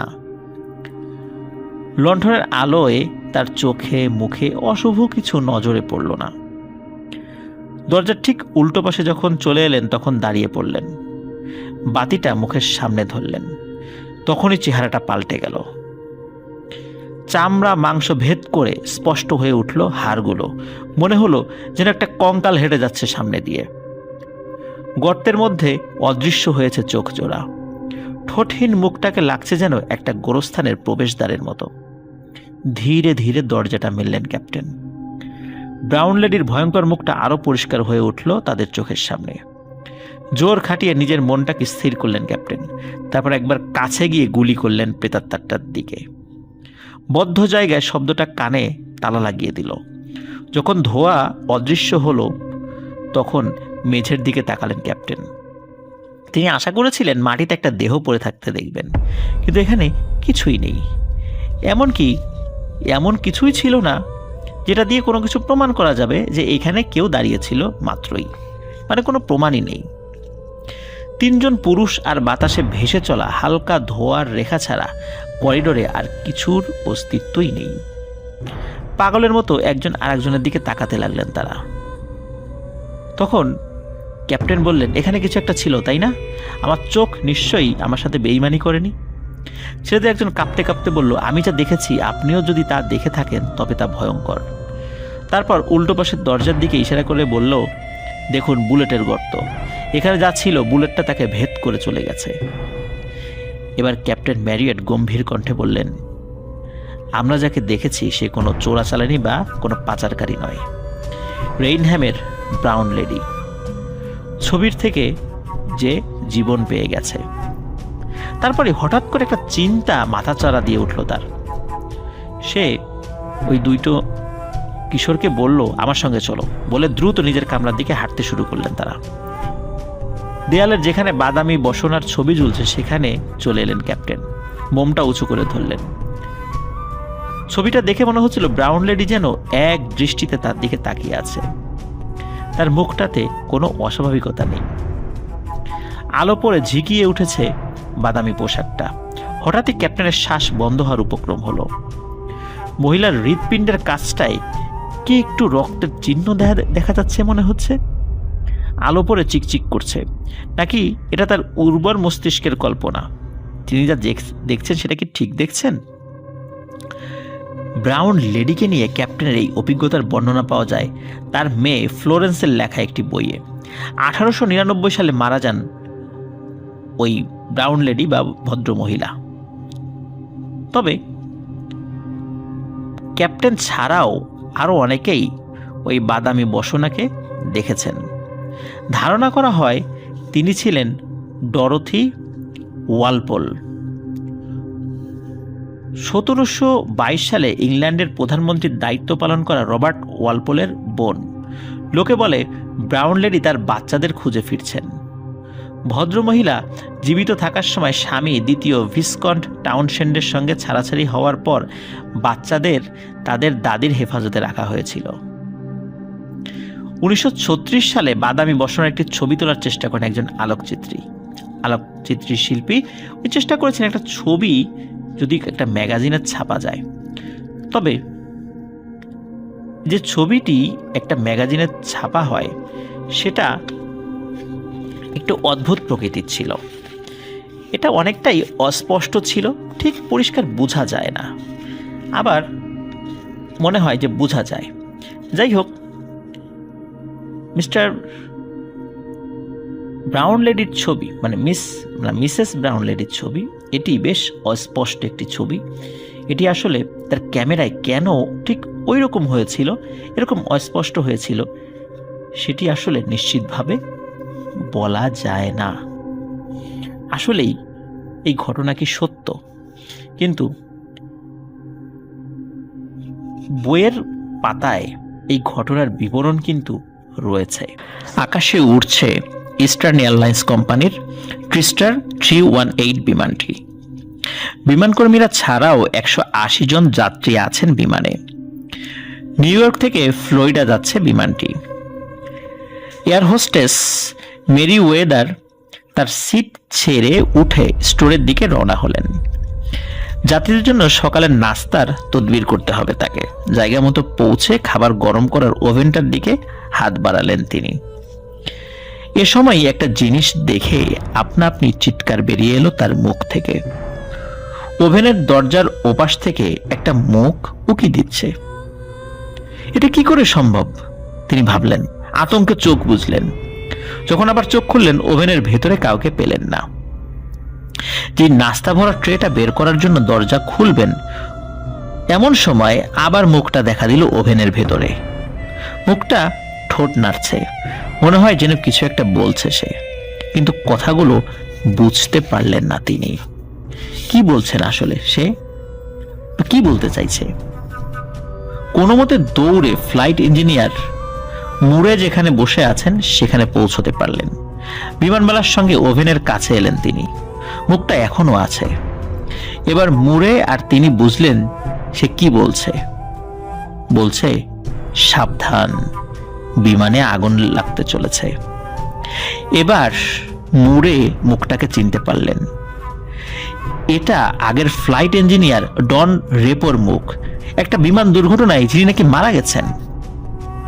এ সময় কেউই ডন রোপার ভূতের কথাগুলো বিশ্বাস করলো না। তবে ঘন্টা দুয়েক পর ওড়ার সময় কিছু সমস্যা দেখা দিল বিমানটায়। কাজেই মেরামতের জন্য নিউ ইয়র্কে ফিরে আনা হলো ওটাকে। ত্রুটি সারাবার পর পরীক্ষামূলকভাবে আকাশে উড়ানো হয় বিমানটা। আর ওই সময় আকাশে বিস্ফোরিত হয় বিমানটার জেট ইঞ্জিন। ডন রেপোর ভূতের সাবধানবাণী সত্যি ছিল। আমেরিকান বিমান পরিচালনা কর্তৃপক্ষের তদন্তে বেরিয়ে এলো, আসল যদি বিমানটিকে ত্রুটি সারানোর জন্য নিউ ইয়র্কে ফিরিয়ে আনা না হতো, তবে সম্ভবত 250 যাত্রীর বেশি যাত্রী নিয়ে ফ্লোরিডা পৌঁছাবার আগেই ভয়াবহ দুর্ঘটনায় পড়ত ক্রিস্টার 318 বিমানটি। 1972 সালে ইস্টার্ন এয়ারলাইন্সের ফ্লাইট নাম্বার 401 বিধ্বস্ত হয়। ভয়াবহ সেই দুর্ঘটনায় ডন রেপোর সঙ্গে পাইলট বব লফট এবং 97 জন যাত্রী নিহত হন। মৃত্যুর পর অনেকবার পাইলট বব লফটকেও দেখা গিয়েছে বিভিন্ন ফ্লাইটে। মর্মান্তিক এই দুর্ঘটনা কবলিত বিমানটির যেসব অংশ উদ্ধার করা সম্ভব হয়, সেগুলো পরবর্তীতে নতুন তৈরি করা কয়েকটি বিমানে ব্যবহার করা হয়েছিল। ক্রিস্টার 318 বিমানটার কিচেন সহ আরো কিছু অংশ ছিল দুর্ঘটনা কবলিত সেই বিমানটার অংশ। এই ভৌতিক ঘটনা শুরু মূলত 1973 সালে। এ সময় ইস্টার্ন এয়ারলাইন্সের ভাইস প্রেসিডেন্ট ক্রিস্টার 318 বিমানটায় ভ্রমণ করছিলেন। দস্তুর মতো ইস্টার্ন এয়ারলাইন্সের পোশাক পরা একজন ক্যাপ্টেন বসেছিলেন তার পাশে। হঠাৎ ক্যাপ্টেনের চেহারার দিকে ভালোভাবে তাকালেন ভাইস প্রেসিডেন্ট। আতকে উঠলেন তিনি। আরে, এটা কিভাবে সম্ভব? 1 বছর আগে পাইলট বব লফট মারা গেছেন, তাহলে কিভাবে তার পাশে বসে আছেন সেই একই ব্যক্তি এখন? দৌড়ে ককপিটে চলে এলেন ভদ্রলোক। বিষয়টা কি খতিয়ে দেখতে হবে বিমানের অন্যান্য কর্মীদের, তাই তারা দৌড়ে এলো। তবে ততক্ষণে বব লফটের ভূত অদৃশ্য হয়েছে। আরেকবার ক্রিস্টার 318 এর ফ্লাইট ইঞ্জিনিয়ার ককপিটে ঢোকেন আকাশে ওড়ার আগে সব ঠিকঠাক আছে কিনা সেটা দেখে নেওয়ার জন্য। এ সময় চমকে উঠে দেখেন ডন রোপার ভূত সিটে বসে আছে ইউনিফর্ম পরে। যন্ত্রপাতিগুলো পরীক্ষা করছে সে। অপর ফ্লাইট ইঞ্জিনিয়ারকে সব যন্ত্রপাতি ঠিক আছে জানিয়ে অদৃশ্য হয়ে যায় সে। এই দৃশ্য দেখে অপর ফ্লাইট ইঞ্জিনিয়ার তো সেন্সলেস হয়ে পড়ে যান। বিমানটির আর এক অফিসার ডন রেপোর যন্ত্রপাতি পরীক্ষা করার এই গল্প শুনিয়েছিলেন। মায়ামি থেকে আটলান্টার দিকে ফিরতি ফ্লাইটের আগে যন্ত্রপাতিগুলো ব্যক্তিগতভাবে পরীক্ষা করে দেখার সিদ্ধান্ত নেন তিনি।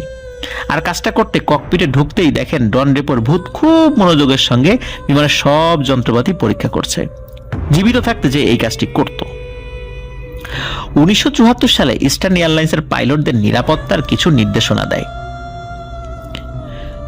এতে বিমানে ডন রেপো আর বব লফটের উপস্থিতির কথা বিশেষভাবে উল্লেখ করা হয়। এটা করা হয় কারণ বিমানের কর্মীরা যেন তাদের দেখে চমকে না ওঠেন সেজন্য। তবে এই ভূতেরা কখনো কারো ক্ষতি করেনি, বরং উপকার করারই নাকি চেষ্টা করেছে, বরং নিজেদের মতো করে সাহায্য করার চেষ্টা করেছে। তবে যাই হোক, ভূত বলে কথা, ক্ষতি করে না জানার পরেও মনে মনে ঠিকই কিন্তু এদের প্রতি একটা আতঙ্ক সবারই কাজ করত। ডন রেপো এবং বব লফটের মারা যাওয়ার 18 মাস পর তাদের আত্মার শান্তি কামনা করে বিশেষ প্রার্থনার আয়োজন করা হয় ট্রিস্টার 318-এ। এরপর থেকে আর তাদের ভূতকে দেখা যায়নি বিমানে। অবশ্য বিমান সংস্থাটির কর্তৃপক্ষ এমনকি বিমানের কর্মীরাও এই বন্ধুভাবাপন্ন কর্মকর্তাদের আত্মার থেকে মুক্তি পাওয়ার জন্য এই প্রার্থনা আয়োজন করতে চাননি। কিন্তু যাত্রীরা আতঙ্কে বিমানে চড়া বন্ধ করে দেওয়া শুরু করলে এটা তাদের কোম্পানির জন্য মারাত্মক ক্ষতি হতে পারে। এই কারণে তারা এই রিচুয়ালের আয়োজন করতে বাধ্য হন। আশ্চর্য ঘটনা সেটি হচ্ছে 1972 সালের সেই দুর্ঘটনায় রেপো আর লফটের সঙ্গে 97 জন যাত্রীও মারা যান। কিন্তু ট্রিস্টার 318 বিমানে কেবল তাদের দুজনের ভূতেরই আনাগোনা ছিল, অন্য কোনো যাত্রীর ভূতের কিন্তু আনাগোনা ছিল না। তাহলে বাকি যাত্রীদের ভূত কেন দেখা দিত না? এটা কিন্তু একটা অমীমাংসিত রহস্য। অবশ্য কে না জানে এ ধরনের ভৌতিক ঘটনা কোনো নিয়ম মেনে কিন্তু চলে না। তবে এমন হতে পারে রেপো আর লফট কোনোভাবেই তাদের পুরনো বিমান আর পেশার মায়া কাটাতে পারছিল না। আর বাকি যাত্রীদের তো আর এমন দরদ থাকার কথা নয়, তাই না? প্রিয় লিসেনার্স, এই যে ঘটনাটি, আমরা তো নিশ্চয়ই জানি যে মৃত্যুর পরে কেউ ফেরত আসতে পারে না। যদি কেউ এসেও থাকে তাহলে কোনো জিন তাদের বেশে মানুষের সামনে আসে। এটি ছিল ঘটনা। আর ইস্টার্ন এয়ারলাইন্স এটি আমেরিকার একটি নামকরা এয়ারলাইন্স ছিল। তো ইন্টারনেটে যে বিমানটির কথা আমরা এই ঘটনার মধ্যে বলেছিলাম যে ফ্লাইট নাম্বার 401, তো এই 401 এর ছবিও ইন্টারনেটে এটি পাওয়া যায়। তবে এই যে অমীমাংসিত রহস্যগুলো যেগুলো পৃথিবীর বিভিন্ন আনাচে কানাচে ঘটেছিল, এই ঘটনাগুলোই আপনাদের সামনে তুলে আনার চেষ্টা করছি। এগুলোর পেছনে যে সত্যি প্যারানরমাল বিষয় রয়েছে। আর আরেকটা বিষয় হলো যে আমরা চিন্তা করি প্যারানরমাল বিষয় মানে শুধু আমাদের দেশেই ঘটে, তা নয়, পৃথিবীর সকল প্রান্তে এই ধরনের ঘটনা ঘটে। আর এই ধরনের ঘটনা শোনার পর আমরা এতটুকুই বুঝতে পারি যে জিন সব জায়গাতে রয়েছে, তবে সব জায়গায় তাদের ভয় দেখানোর ধরন হয়তো বা একরকম নয়, পার্থক্য রয়েছে। ক্ষেত্র বিশেষে সেটা আমাদের চিন্তা চেতনারও বাইরে এমন কাজ তারা করে সেখানে বা ভয় দেখায়। তবে সেগুলো আমরা হয়তো বা পর্যায়ক্রমে বিভিন্ন বিদেশি গল্প থেকে। আমার স্ত্রীর বাবার বাড়িতে বেশ কয়েকজন মহিলা চাকর বাকর ছিল। বিয়ের আগে এদের সবকিছু দেখভালের দায়িত্ব ছিল আমার স্ত্রীর। একবার বাড়ির মহিলা রাধুনির অ্যাপেন্ডিসাইটিসে ব্যথা শুরু হয়। এ সময় একটা হাসপাতালের গির্জার যাজকের দায়িত্ব পালন করছি আমি। মহিলাটিকে ওই হসপিটালে ভর্তি করিয়ে দেই। সেখানে অপারেশন করা হলেও শেষ পর্যন্ত বাঁচানো যায়নি তাকে। তার বন্ধুরা মহিলাকে কবর দিয়ে দেয়। অন্ত্যেষ্টিক্রিয়ার কয়েকদিন পরের ঘটনা। আমার স্ত্রী রান্নাঘরের একটা টেবিলের পাশে দাঁড়িয়ে কাজ করছে। এখান থেকে দরজা খোলা থাকলে সামনের বারান্দা দিয়ে যেই যাবে নজরে পড়বে তার। তখন সকাল 11টার মতো বাজে। মাসটা ফেব্রুয়ারির শেষ কি মার্চের শুরু। একটা কেকের উপর চিনির প্রলেপ দিচ্ছে তখন সে। এ সময় কাজ থেকে চোখ তুলে খোলা দরজার পথে বারান্দার দিকে তাকালো সে। বাড়ির ভৃত্যদের বসবার ঘরের পাশ দিয়ে অন্য একটা কামরার দিকে গেছে বারান্দাটা।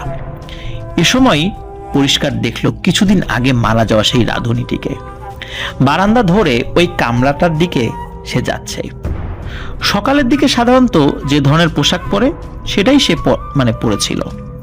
পরিস্থিতিটা এতটাই স্বাভাবিক মনে হলো যে শুরুতে আমার স্ত্রীও খুব একটা ভয় পেল না। তবে মহিলাটির পিছু নিল সে। বারান্দা থেকে কামরাটায় তার স্কার্টের যে ঝুল ছিল সেটি অদৃশ্য হতে থাকলো, কিন্তু ভেতরে ঢুকে কাউকেই সে সেখানে দেখতে পেল না। এই ঘটনাটি একবারই ঘটেছিল। তো অদ্ভুত ব্যাপার প্রিয় লিসেনার্স, আমরা কিন্তু মানুষ মারা যাওয়ার পরেও এরকম অনেক ভুতুরে ঘটনা আছে, কারো বাবা মারা গেছে, কারো দাদা মারা গেছে, কারো ভাই মারা গেছে, মৃত্যুর পরে তাকে দেখা যাচ্ছে, তাকে দেখে সবাই ভয় পাচ্ছে। তো এরকম ঘটনা শুধু আমাদের দেশে ঘটে তা কিন্তু নয়, অনেক দেশেই এ ধরনের ঘটনা ঘটে থাকে। তা আমরা কিন্তু এই ছোট ছোট ঘটনা মাধ্যমে এই জিনিসগুলো বুঝতে পারছি। প্রিয় লিসেনার্স, অতিপ্রাকৃত ঘটনার মধ্যে আমরা যতগুলো বিষয় আমরা জানি, তার মধ্যে একটা হচ্ছে মৃত্যু সংকেত। কখন কার মৃত্যু আসে এটা কিন্তু কেউ বলতে পারে না, কিন্তু অনেক সময় আমরা কিন্তু বিভিন্ন মানুষের মুখে শুনতে পেয়েছি যে কোনো একজন ব্যক্তি মারা যাবেন, মৃত্যুর আগে তার মধ্যে অস্বাভাবিক কিছু ব্যাপার লক্ষ্য করা গিয়েছিল, বা তিনি কোনো স্বপ্ন দেখেছেন, বা এমন কোনো আভাস তিনি পেয়েছেন যার ফলে তিনি কাউকে তার আশেপাশে কাউকে বলেছেন যে আমি হয়তোবা মারা যাব তাড়াতাড়ি, মৃত্যুর আভাস পান কেউ হয়তোবা। অনেক সময় কোনো নারী মূর্তি হাজির হন সংকেত দেওয়ার জন্য, মৃত্যুর সংকেত। স্বপ্নেও পাওয়া যায় কখনো কখনো মৃত্যুর বার্তা। তো আয়ারল্যান্ডের যত ধরনের ভূত প্রেত বা পেতনির এই ধরনের গল্প লোকদের কাছে পরিচিত রয়েছে, এর মধ্যে সবচেয়ে পরিচিত একটি ভুতুরে একটি চরিত্রের নাম হলো বানশি। কখনো কখনো একে বহিন্থা কিংবা বানকিন্থা নামেও ডাকা হয়। বানশি এখানকার লোকদের দেখা দিয়েছে বা দেখা দিচ্ছে অনেক আগে থেকেই, তবে তার ইতিহাস কতটা প্রাচীন এটা নিশ্চিতভাবে বলা কঠিন। অমীমাংসিত রহস্য এই বানশি নিয়ে আমরা একটু কথা বলবো। বানশির সবচেয়ে ভয়ঙ্কর ব্যাপার হলো সে মৃত্যুর ভবিষ্যৎবাণী নাকি করে, কিন্তু মৃত্যু কখন কার হবে এটা তো আল্লাহ মাবুদ ভালো জানেন, তাই না? এটা তো আসলে কেউ জানার কথা নয়। তো যাই হোক, যেহেতু ওই এলাকায় ওই বিষয়টা প্রচলিত আছে, আমরা সেই প্রচলিত ধারণাটার উপর ভিত্তি করেই যে তথ্য পেয়েছি সেই বিষয়টি আপনাদের সামনে উপস্থাপন করার চেষ্টা করব, যেহেতু সেখানে এই বিষয়টি একটা অমীমাংসিত রহস্য। তবে এই বানশি যে মৃত্যু সংকেত দেয়, এই মৃত্যু সংকেত দেওয়ার রীতির আগের জামানা থেকে এখন বদলেছে। শুরু থেকে সে যেরকম সংকেত দিত এখন অনেকটাই বদলেছে। পুরোনো দিনে আইরিশ গল্পে মানুষের মাথা, অঙ্গ প্রত্যঙ্গ কিংবা রক্তরঞ্জিত পোশাক ধুতে দেখা যেত বানশিকে। যতক্ষণ না পানি পুরোপুরি রক্তে লাল হয়ে যেত ততক্ষণ পর্যন্ত এই ধোয়াধুয়ি চলত। তবে ইদানিংকালে সাধারণত চিৎকার করতে করতে হাত ঝাঁকিয়ে বা তালি দিয়ে মৃত্যুর বার্তা দেয় বানশি। এদিকে তার পোশাক আশাক আর চেহারার নানান ধরনের বর্ণনা পাওয়া যায়। কখনো কখনো সে তরুণী সুন্দরী, কখনো কখনো আবার বুড়ো কদাকার। একজন লেখক যেমন তার বর্ণনা দিয়েছেন সেটা এরকম যে সে লম্বা চিকন একজন নারী, তার মাথার খোলা লম্বা চুল নেমে এসেছে কাঁধের চারপাশে, পরনে সাদা আলখেল্লা, সেই সঙ্গে আছে কাঁপা এবং টানা চিৎকার। আবার এক কচুয়ান তাকে এক সন্ধ্যা একটা বাড়ির আঙিনায় বসে থাকতে দেখেছে নাকি। তবে তখন সে নীল চোখের ছোটখাটো একজন মহিলা, ঘাড় বেয়ে নেমে এসেছে লম্বা পাতলা চুল আর পরনে লাল আলখেল্লা। তবে এখন যে কাহিনীগুলো আমরা আপনাদের শোনাবো তাতে মিলবে তার আরো নানান ধরনের বর্ণনা। পুরনো আর বিখ্যাত বানশি কাহিনীগুলোর একটি পাওয়া যায় লেডি ফানসোর স্মৃতিকথায়। 1642 সালে স্বামী রিচার্ডের সঙ্গে এক ব্যারন বন্ধুর বাড়িতে বেড়াতে যান তিনি। পরীক্ষা ঘেরা পুরনো ধরনের একটা দুর্গ বাড়িতে থাকেন ভদ্রলোক। রাতে কলজে চড়া অতিপ্রাকৃত এক চিৎকারে ঘুম ভেঙে গেল লেডি ফানশোর। বিছানা থেকে তাকাতেই জানালার ওপাশে এক নারীর মুখ আর শরীরের কিছু অংশ ভাসতে দেখলেন চাঁদের আলোয়। মাটি থেকে জায়গাটার উচ্চতা আর পরীক্ষার উপস্থিতি বলে দিল তার দেখা এই চেহারাটা মোটেই এই পৃথিবীর কারো নয়। মুখটা তরুণী সুন্দর চেহারার এক নারীর, তবে বড্ড ফ্যাকাশে। লালচে চুলগুলো আলুথালু। আতঙ্কে ফানস ওটার পরনের পোশাক খুঁটিয়ে খেয়াল করলেন না, তবে পুরানো আইরিশ পোশাক মনে হলো তার। কিছুক্ষণ ওভাবেই ঝুলে থাকলো নারী মূর্তিটা। তারপর শুরুতে যেমন চিৎকারে লেডি ফানসের মনোযোগ আকর্ষণ করেছে, সেরকম দুটি তীক্ষ্ণ চিৎকার দিয়ে সে অদৃশ্য হয়ে গেল। সকালে আতঙ্কে প্রায় কাঁপতে কাঁপতে গৃহকর্তাকে কি দেখেছেন তা খুলে বললেন। তাকে অবাক করে দিয়ে ভদ্রলোক তার কথা পুরোপুরি মেনে নিলেন, মানে অবিশ্বাস করলেন না। শুধু তাই না, এর ব্যাখ্যা হিসেবে নিজের পরিবারের অবিশ্বাস্য এক কাহিনী শোনালেন তাকে। কাহিনীটা এরকম, তার নিজের মুখে বলছেন, আমার এক ঘনিষ্ঠ এক আত্মীয় গত রাতে এই দুর্গে মারা গেছেন বললেন তিনি।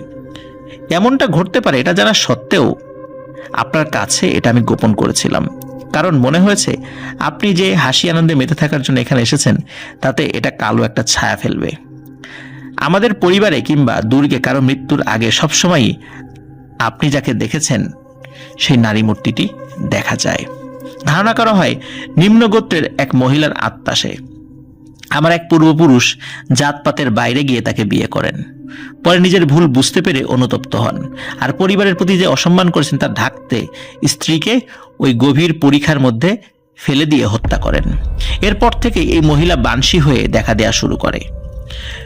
বানশির পরের যে কাহিনীটি আমরা এখন বলবো সেটি পাঠিয়েছেন টিজে ওয়েস্ট্রপ।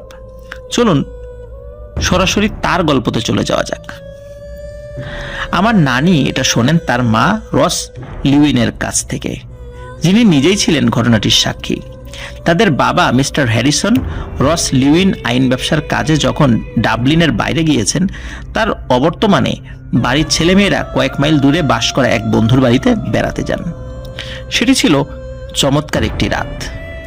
চাঁদের আলো পাওয়া যাচ্ছে প্রচুর, তবে কিলক্রিস্টের পুরনো গির্জাটার পশ্চিমে গাছপালা আর ঝোপ জঙ্গলের ভেতর দিয়ে যখন এগিয়েছে তখন রাস্তাটার বেশ একটা অংশ অন্ধকারের রাজত্ব। গির্জাটা পুরনো দিনের ধ্বংসপ্রাপ্ত অন্য অট্টালিকার মতোই আয়াতাকার একটা অট্টালিকা, চারপাশে লম্বা পাঁচিল। তবে এই মুহূর্তে পাঁচিল ভেঙে চুরে যাওয়ায় গির্জা আর তার ধারের সমাধি দুটোই উন্মুক্ত। লম্বা অন্ধকার পথটা ধরে যাওয়ার সময় দূর থেকে তীক্ষ্ণ কান্না আর হাততালির শব্দ শুনতে পেলেন তারা। সাধারণত মৃত্যুর সময় আয়ারল্যান্ডবাসীরা এভাবে শোক পালন করে।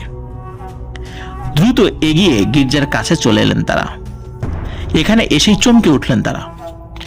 গির্জার পাঁচিলের উপর ধূসর চুলের এক ছোট্ট মহিলা, যার পরনে গাঢ় একটা আলখাল্লা, সে দৌড়াদৌড়ি করছে আর চিৎকার করে কাঁদতে কাঁদতে হাত ছুটছে। মেয়েরা ভয় পেয়ে গেলেন, তবে ছেলেরা সামনে এগিয়ে গেলেন। তাদের দুজন গির্জার সীমানায় ঢুকে পড়লেন, তবে তখনই নারী মূর্তিটি অদৃশ্য হয়ে গেল। চারপাশে তন্ন তন্ন করে খুঁজেও কারো হদিস পেলেন না তারা। ইতোমধ্যে অজানা একটা ভয় চেপে ধরেছে সবাইকে। যত দ্রুত সম্ভব বাড়ির দিকে ছুটলেন। বাড়িতে পৌঁছেই তাদের মা দেখলেন যে তাদের মা ভয়ানক চেহারা, মানে ভয়ানক চেহারা বলতে ফ্যাকাশে হয়ে গেছে ভয়ে তার চেহারা।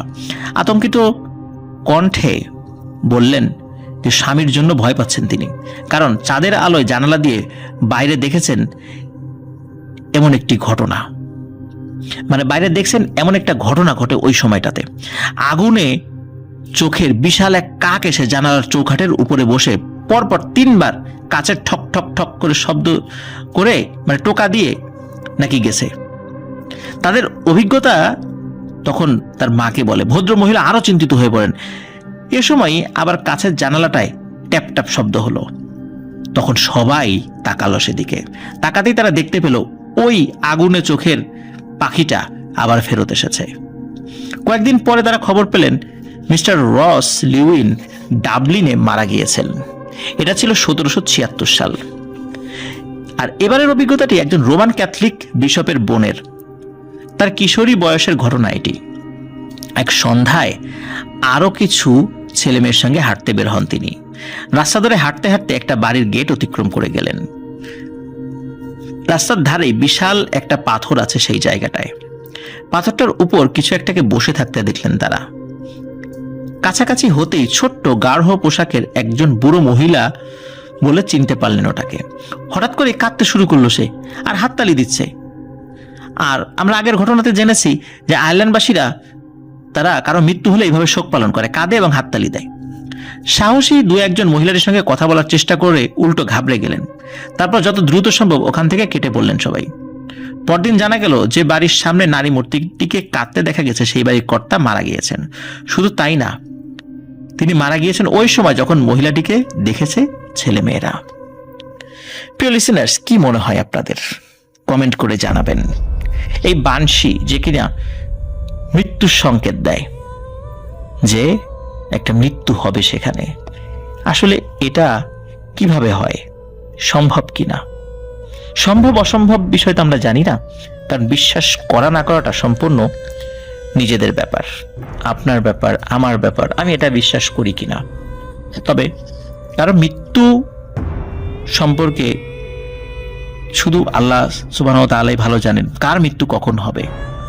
তবে হয়তোবা কোনো আলামত, কোনো ভয়ানক জিন তারা তাদের নির্দিষ্ট রিচুয়ালের মাধ্যমে হয়তোবা টের পেতে পারেন। এটা আসলে নির্দিষ্ট করে বলা মুশকিল, কিন্তু এটাই সত্য, কার মৃত্যু কখন হবে সেটা আল্লাহ সুবহানাহু ওয়া তাআলাই ভালো জানেন। এমনকি আজরাইল আলাইহিস সালামও জানেন না কার মৃত্যু কখন হবে। কিন্তু